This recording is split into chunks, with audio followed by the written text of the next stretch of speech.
Let's talk about smart contracts. Are they actually contracts? Are they wicked smart? What can they do? And why do we mix them up with blockchains? To answer this, let's first meet main man Nick Szabo. Nick is a computer scientist, a legal scholar, a cryptographer, and as if all of that is not enough, sometime way back in 1995, he came up with the concept of smart contracts. Now, this is a full definition. I won't read it out loud now, but please feel free to pause and read through this.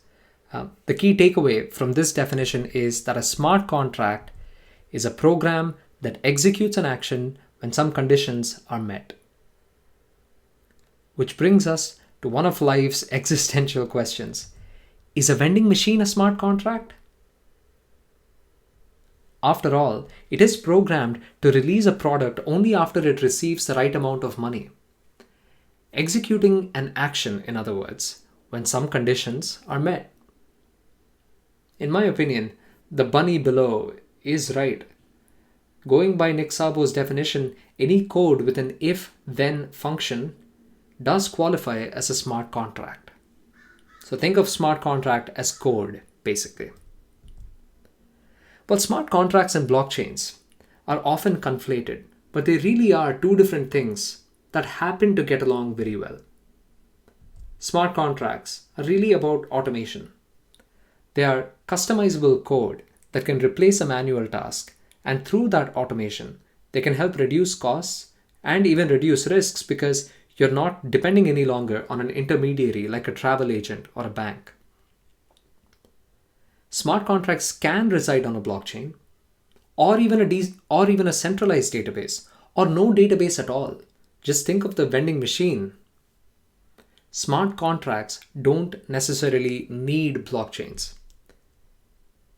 And blockchains, as we learned in the previous video, are decentralized databases that allow for higher transparency and more security than traditional centralized databases. Blockchains don't necessarily need smart contracts either.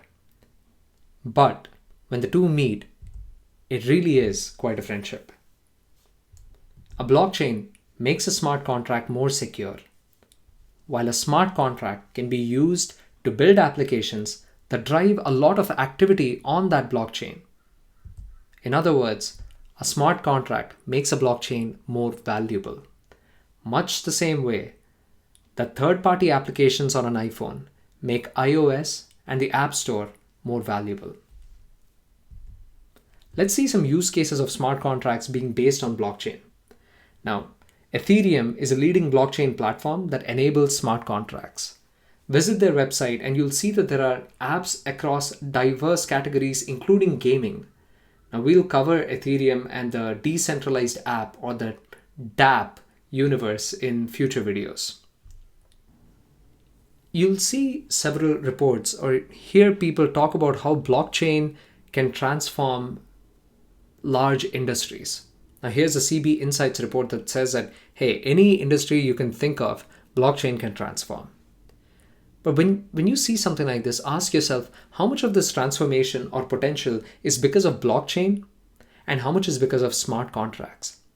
What you'll likely find is that blockchain provides that security and trust, while most of the functionality and utility comes actually from smart contracts, which will lead you to a fundamental question. Does this smart contract need a blockchain? Does this application need to be decentralized? And often the answer is no. Centralization is usually very good from an efficiency, throughput, scale perspectives. And the security is good enough too. We'll do a video soon on when and why to decentralize, but the takeaway here is this. Don't let someone convince you that everything needs to be decentralized and based on a blockchain. Well, thank you for watching this video. I would love to get your feedback on it. What did you like? What did you not like? What did I get wrong? And hey, if you're interested in receiving more such content, please do subscribe to the channel. Thank you so much.